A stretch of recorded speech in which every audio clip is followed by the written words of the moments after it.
Selamat datang kawan-kawan semuanya di channel Riam Biru. Terima kasih banyak untuk kawan-kawan semua yang sudah berkenan hadir di channel ini. Dan kali ini ada satu cerita datang dari Mas Arif di Blitar. Mas Arif menceritakan tentang satu peristiwa horor yang pernah dialaminya sekitar tahun 1997. Udah lama terjadi dan narator mengambil atau membawakan cerita ini itu masih dalam kondisi berpuasa gitu ya, maksudnya hari kedua dan menjelang buka. Sekarang jam 4:30. Mohon maaf nanti kalau suaranya agak terbatas, agak gimana, soalnya jaga-jaga juga gitu ya, soalnya nggak makan nggak minum gitu ya. Bukannya sombong atau gimana, tapi memang kondisinya seperti itu. Tahu diri lah, takutnya malah haus atau apa, jadi nggak sabaran udah mau buka, jadi kebawa pengen minum atau gimana. Jadi ya bawa ceritanya tuh pelan-pelan aja. Nah, Mas Arif ini menceritakan tentang kejadian tahun 97 di mana Mas Arif sendiri waktu itu seluruh keluarganya merantau ke daerah Semarang. Nah, di Semarang itu udah lama, udah bertahun-tahun. Meskipun setiap tahun ada semacam tradisi di keluarganya Mas Arif atau mungkin keluarga-keluarga yang lain. Kalau misal awal puasa, mereka itu akan mudik ke sana, akan mudik ke Blitar, ngumpul-ngumpul sekedar ketemu sama ya di rumah kakek neneknya ya. Ini mereka mudik, jadi mudiknya itu di awal puasa sama nanti di akhir puasa atau di hari raya gitu. Nah, ini keluarganya Mas Arif waktu itu pun sama seperti itu. Hampir setiap tahun nggak pernah terlewatkan, kayaknya begitu. Seingatnya Mas Arif dari kecil itu nggak pernah kelewat. Mas Arif sendiri itu lahir sekitar tahun 80-an. Kayaknya setiap tahun itu pasti ke rumah nenek, pasti ke rumah nenek, pasti ke rumah nenek. Dimana di situ yang ngumpul benar-benar keluarga besar di awal puasa tersebut. Kalau misal siang mereka tuh akan main ke kebun, ke sana, ke sungai dan sebagainya. Nanti pulang-pulang itu udah agak lumayan cukup siang. Siang hari mereka memanfaatkan untuk istirahat. Tahu-tahu udah sore sekitar jam 4. Mereka pun pergi ke musola sana. Nah, nanti pulang-pulang ya udah maghrib gitu. Buka puasa lah. Di situ tuh kayak momen-momen yang sangat menyenangkan. Mungkin kawan-kawan di rumah juga ada yang mengalami hal seperti itu ya. Punya kampung halaman. Ada banyak orang yang tinggal di kampungnya gitu. Kayak misal narator sendiri sekarang setelah merantau sekian belas tahun balik lagi ke kampung gitu ya. Ada kayak ya dikasih kesempatan untuk bisa hidup di kampung sendiri. Alhamdulillah. Nah, ini mungkin dari kawan-kawan banyak yang misalkan merantau kemana, keluar kota atau bahkan ke luar negeri. Pasti kan punya kampung halaman gitu ya. Nah, itu saat mudik ke sana itu ya ada pasti yang namanya rasa senang, rasa bahagia gitulah. Nah, itu pun yang dilakukan, yang dirasakan oleh Mas Arif sampai pada tahun 96. Ini kejadiannya tahun 97. Nah, tahun 96 itu menjadi salah satu tahun berduka bagi keluarganya Mas Arif. Di mana waktu itu ada berarti Pak Leknya Mas Arif, ini anak terakhir, anak bontot, adiknya ibu Mas Arif, berapa gitu anaknya itu lumayan cukup banyak, keluarga besar ya. Ini yang paling kecil, itu kan tinggalnya masih di kampung sama kakek nenek di sana. Nah, tiba-tiba sakit dan akhirnya meninggal. Semenjak Pak Lek Tono namanya biasa dipanggil. Nah, semenjak Lek Tono itu meninggal, rasa-rasanya itu beda banget gitu ya. Dari pihak keluarganya Mas Arif sendiri, aduh Pak, kalau misal ke sana nanti inget Tono ya Pak ya. Iya ya Bu ya, nanti inget Tono ya Bu ya. Itu nenek gimana gitu, ibu itu gimana, maksudnya nyebutnya neneknya Mas Arif ya. Itu ibu gimana ya Pak ya. Ibu itu orang yang sabar. Lagian di sana di kampung tersebut juga memang nggak sendiri, tapi yang tinggal di rumah itu cuman si Lek Tono tadi. Di sampingnya itu ada Pak Leknya yang lain dari pihak ibunya. Nah, itu benar-benar mulai sepeninggal dari Lek Tono tadi, rasa-rasanya tuh gimana? Mas Arif sendiri itu nggak terlalu merasakan, tapi keluarganya, ini orang tuanya yang berhubungan langsung gitu. Itu tuh kayak, gimana ya Pak, tahun depan kita ke sana nggak ya Pak? Nanti keinget sama Tono, ya Bu kesana lah, sekalian kita nyekar, katanya begitu. Oh iya ya Pak ya. Akhirnya di tahun 97 itu pulanglah, mudiklah keluarganya Mas Arif menuju ke Blitar sana. Ya ketemu sama keluarga yang lain minus one, nggak ada Lek Tono di sana. Dan mulai saat itu juga agak sedikit berubah suasana. Suasana nggak semeriah dulu.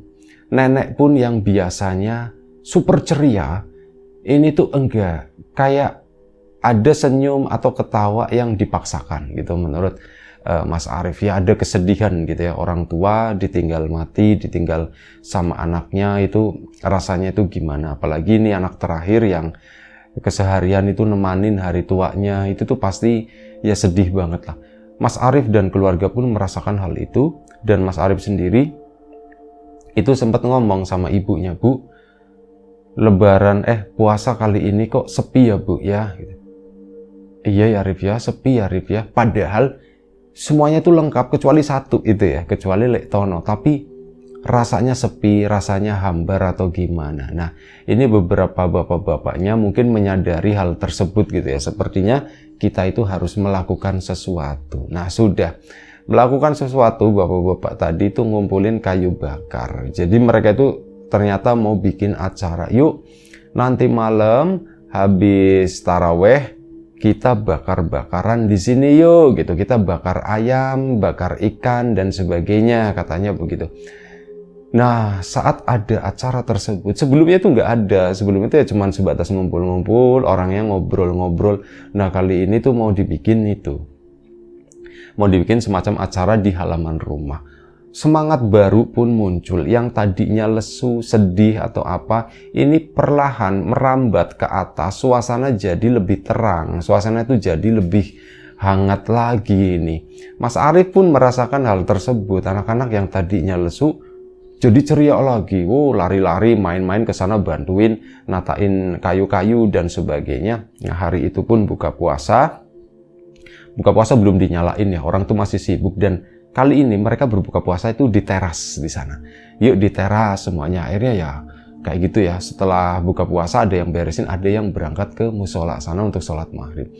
Setelah sholat maghrib mereka pun pada pulang dan ya beraktivitas seadanya di rumah tersebut. Sampai akhirnya waktu sholat tarawih pun tiba. Sebagian itu pada berangkat ke sana ke musola, sebagian yang di rumah itu nata-natain nanti yang buat acara selepas tarawih tadi. Ya beberapa warga siapapun yang mau datang monggo gitu. Jadi ini nggak acara tertutup, nggak cuman ini doang, nggak cuman keluarga itu, nggak, tapi untuk warga sekitar juga silahkan. Nah itu saat di musola beberapa bapak-bapaknya itu kayak, Pak, kami lagi mau bakar-bakaran Pak, mampir katanya, mampir. Oh iya. Malam itu rame lah. Selepas sholat taraweh bakar-bakaran, ada yang bakar ayam, ada yang bakar macam, ada yang bawa jagung gitu. Bawa jagung ikut dibakarin di situ, bawa singkong ikut dibakarin, macam-macam. Ini jadi ada api unggunnya, ada yang memang tempat buat bakar-bakarnya itu juga ada. Malam itu meriah, bener-bener meriah. Mas Arif sama ibunya ini duduk berdampingan di teras ya, ngadep ke arah depan sana, melihat orang-orang itu pada senang, pada bahagia. Nggak sengaja Mas Arif itu kayak lagi ngelamun. Dia tuh lagi megang, dia bakar jagung ya, dikasih jagung, lagi makanin jagung, ngelamun, ngelihat ke arah depan sana. Mas Arif itu ngelihat Lek Tono itu bergabung dengan mereka di sana. Dan Lek Tono itu kayak orang sibuk, tapi dia nggak ngomong, nggak apa gitu. Itu mondar-mandir. Mas Arif itu belum nyadar. Setelah beberapa menit menyaksikan hal tersebut, Mas Arif itu nggak nyadar sama sekali. Dia tuh sampai dipikir-pikir gitu, Lek Tono itu lagi ngapain sih kok bolak-balik gitu. Di situ baru, Lek Tono kan udah nggak ada. Langsung ngomong sama ibunya, Bu. Ya kenapa? Bu, itu Bu. Shh, kata ibunya begitu. Kenapa Bu? Ibu lihat Bu? Iya ibu lihat. Shh, cuman begitu doang, terus ibunya ngeliatin lagi ke sana. Ibunya tuh sambil senyum-senyum gitu kayak, ibu kenapa senyum-senyum? Itu kan Lek Tono, artinya setan gitu. Itu kan setan, ada setan di sana. Anak kecil ya berpikirnya ya. ada seseorang yang sudah meninggal, kemudian ada yang menampakkan diri mirip dengan seseorang tersebut. Itu anak kecil itu mikirnya itu setan gitu, orang yang meninggal kok bangun lagi gitu kan. Nah ini si Mas Arifnya bingung, si ibunya itu tetap begini doang, terus sampai akhirnya tiba-tiba hilang gitu ya. Mas Arif nggak terlalu ingat apalagi yang terjadi, cuman itu udah nggak ada dan ibunya juga udah selesai dengan momen tersebut. Ada, Bu, ibu lihat bu. Iya ibu lihat Lek Tono kan. Iya bu, mondar-mandir bolak-balik di sana bu gitu. Kok ibu ndak takut sih bu? Ya ibu mau takut gimana, itu kan adiknya ibu. Malah ibu senang bisa ngelihat gitu ya. Ibu tadi ya tak liatin begitu seolah-olah Lek Tono itu masih hidup gitu, kata ibunya ngomong sama Mas Arif. Oh begitu ya, Mas Arif mikirnya beda, ngelihatnya lebih ke arah setannya gitu. Terus udah kayak gitu, dan ternyata malam makin malam, sudah sekitar jam 10. Ini Mas Arif pun masih pada melek gitu ya. Beberapa warga juga masih ada di sana, nggak terlalu banyak. Sebagian anggota keluarga juga udah tidur. Nah Mas Arif itu masih melek. Ini ada obrolan-obrolan. Ternyata yang melihat Lek Tono malam itu bukan cuman Mas Arif, bukan cuman ibunya, tapi ada anggota keluarga yang lain itu juga melihat. Nenek juga ngelihat. Malam itu tuh nangis neneknya gitu. Pas ditanya-tanya katanya seperti itu. Aku ngelihat Tono katanya. Nah di situ kan dari neneknya ngomong lihat Tono, ibunya Mas Arif pun ngebuka, Mas Arif ngebuka, yang lain padeknya dan sebagainya itu ngebuka. Tapi ya mereka tuh sama-sama ngelihat semua, tapi mereka sama-sama diam, dibiarin begitu aja, yang nggak digangguin atau apa. Dan malam itu dibuka semua, sedih banget, bener-bener sedih. Mas Arif juga sama. Lah kok perasaan tadi acaranya itu udah meriah sebenarnya, kok jadi begini ya, kok malah jadi sedih lagi kan ya, sayang gitu kan. Dan gak sengaja itu mereka kan ngumpul di ruang tengah. Nah ada salah satu kamar itu yang pintunya ngebuka. Kawan-kawan mungkin punya di rumah, yang rumah-rumah dulu gitu, ada satu lemari dulu itu kan ada yang depannya itu ada cerminnya gitu ya. Ya lemari sekarang juga seperti itu, cuman ini yang model dulu, lemari yang ada kaca, ada cerminnya. Nah ini pintu kamar tersebut, ini Mas Arif sama ibunya duduk berdekatan, sebagian itu udah pada tidur di sana. Ruang tengahnya itu luas, mereka tidur ngumpul di situ semua. Ada sebagian yang di kamar kayak gitu, misa-misa pun ada. Nah mereka di ruang tengah, ini ada satu kamar, pintu kan dibuka semua. Di kamar tersebut itu lemari tepat berada di depan pintu di sana, di ujung. Mas Arif duduk di depan kamar tersebut sama ibunya, iseng-iseng gitu kan, nengok-nengok, lirak-lirik ke sana kemari. Di dalam kamar itu yang tidur itu siapa aja, sepupu-sepupunya gitu, soalnya ada kaki-kaki gitu. Oh itu sepupu-sepupunya tidurnya di sana. Mas Arif ngelihat ke arah kaca, ngelihat ke arah kaca yang ada di lemari tersebut, dan dia melihat di ujung sana, ini posisi Mas Arif, sampingnya ibunya. Nah di ujung sana ngadep ke arah lemari, itu Lek Tono. Lek Tono itu lagi ngeliatin lemari ke sana. Mas Arifnya di situ langsung megang ibunya gitu kan. Bu, kenapa? Bu, di kaca bu. Pas dilihat ke sana, iya kamu lihat Rip gitu. Iya bu, itu Lek Tono bu, itu Lek Tono. Mas Arif nengok ke arah kiri kan, ke sana, ke tempat yang ada di cermin itu. Di situ ada atau enggak? Pas ditengok, gak ada siapapun di sana, itu kosong. Tapi memang ruangan itu tuh bagian lantainya itu kosong, gak ada yang dudukin, gak kena orang badannya lagi tidur atau apa, itu kosong di sini. Dilihatin begitu, kok ndak ada ya bu ya? Nengok ke arah lemari lagi, kok ada ya bu ya? Udah ndak apa-apa. Ibunya pun malah nengok ke sana, ke dalam lemari gitu ya. Sempet digini-gini sama ibunya, sampai mengundang tanda tanya orang lain. Wati, kamu lagi ngapain sih kok kayak gitu? Nah yang lain kan curiga, terus si ibunya Mas Arif langsung tangan. Enggak, ini lagi main-main sama Arif, katanya begitu. Mas Arif pun bingung. Ya bu ya, main-main ya bu ya gitu. Iya. Nah malam itu udah, akhirnya mereka pun pada istirahat semuanya. Si ibunya Mas Arif belakangan diketahui malam itu cerita ke neneknya Mas Arif. Cerita, bu, aku tadi ngelihat ini lagi bu, 2 kali berarti malam ini. Ya mungkin Tono lagi pulang ke sini kali ya Bu. Oh iya ya sudah, ndak apa-apa. Udah kan, malam itu mereka pun istirahat. Entah jam berapa, itu udah menjelang pagi lah yang jelas. Kan sahur gitu. Oh menjelang, bukan bilang pagi, menjelang sahur. Menjelang jam 3 pagi lah mungkin itu perkiraannya Mas Arief. Menjelang jam 3 pagi Mas Arief itu udah tidur. Dia kayak lagi ngantuk-ngantuknya gitu. Kakinya itu ketendang sesuatu, deplak gitu. Dan Mas Arief bangun cuman dalam kondisi yang itu, lagi ngantuk-ngantuknya. Orang mau dibangunin sahur itu kan biasanya berat banget ya. Mas Arief itu, siapa sih yang nendang gitu kan, matanya dibuka, ngelihat ke situ, dia itu melihat Lek Tono. Dan Mas Arief itu nggak bereaksi apapun, karena ya itu Lek Tono gitu. Dipikirnya Lek Tono itu masih hidup atau apa gitu. Oh itu Lek Tono, ke arah belakang sana jalan. Baru dibangunin si Mas Arief, Rip bangun, sahur semuanya, yo bangun yuk, sahur gitu. Baru bangun semua, makan bareng di situ. Saat lagi makan bareng, itu pun nggak lepas dari Lek Tono yang tiba-tiba hadir di sana.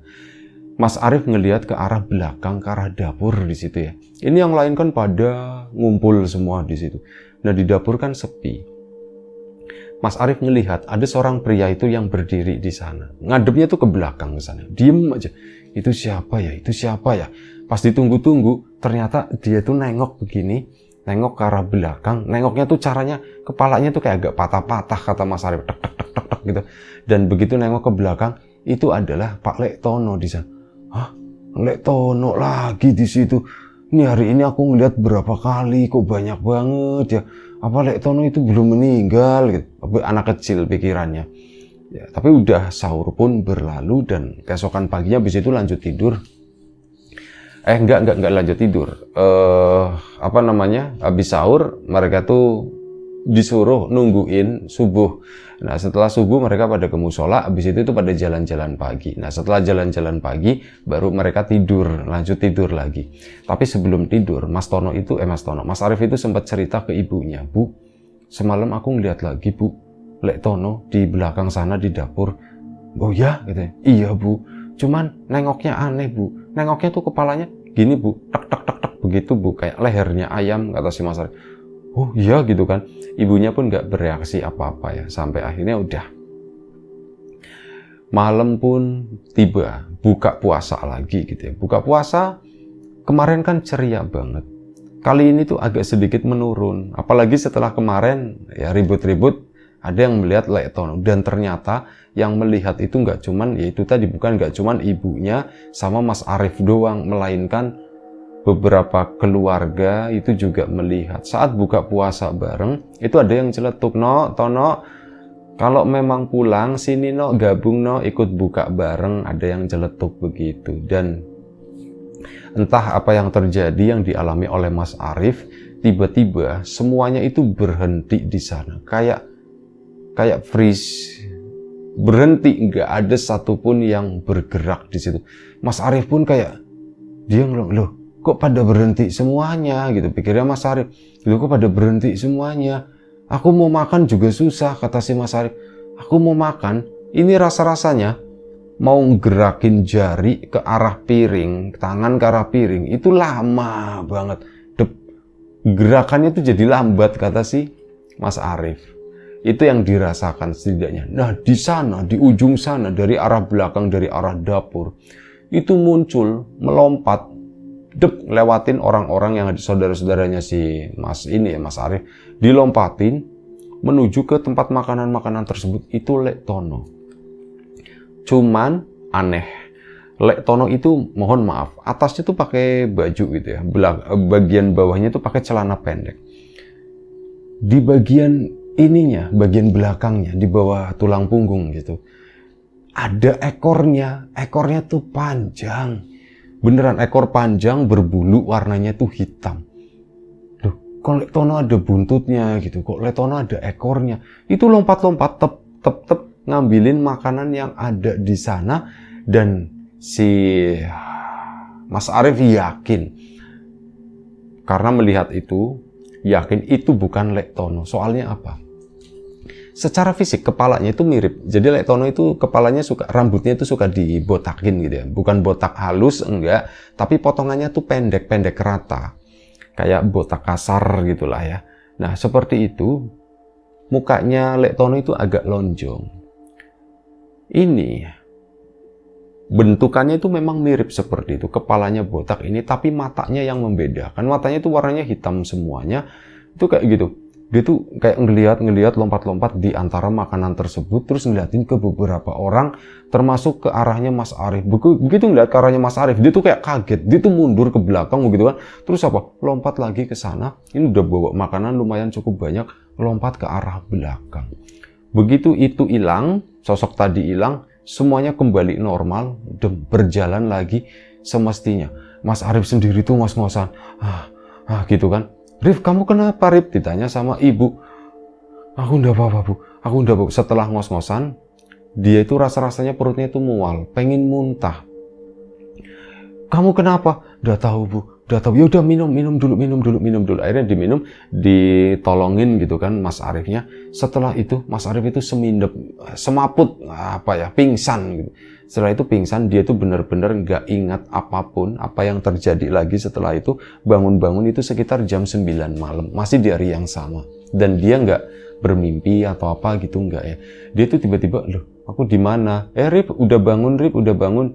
Iya, aku di mana ya? Kamu masih di rumah gitu. Kamu tadi tuh pingsan begini. Akhirnya Mas Arief pun menceritakan, Bu, Pak, aku tadi ngelihat Lek Tono. Semuanya itu pada berhenti, pada diam semuanya. Nggak ada satupun yang bergerak. Tiba-tiba lompat dari belakang itu Lek Tono. Cuman Lek Tono itu ada buntutnya katanya. Dia itu ngambilin beberapa makanan yang ada di situ. Terus pas dia ngelihat aku, Lek Tono itu kayak kaget. Dia mundur-mundur, terus pergi lagi ke sana, ke arah belakang sana. Begitu Lek Tono hilang, semuanya itu kembali berjalan normal, Pak, Bu. Cuman ya itu, aku kok tiba-tiba deg-degan, nafasku agak sedikit sesak, dan akhirnya itu aku muntah gitu. Dan setelah muntah, udah aku nggak ingat apa-apa lagi, kata si Mas ininya, kata Mas Arief. Oh iya, gimana ya Pak ya, ini gimana ya Pak ya. Nah, akhirnya rembukan kan bapak-bapak nih yang Mas Arief itu nggak tahu gitu. Dan keputusannya udah nggak apa-apa, katanya udah dibiarin aja, nanti juga pergi sendiri, itu bukan Tono kok, itu bukan Tono. Termasuk neneknya si Mas Arief juga udah merelakan lah waktu itu. Dan Mas Arief sendiri tinggal di sana itu kan beberapa hari ya, hampir 1 minggu.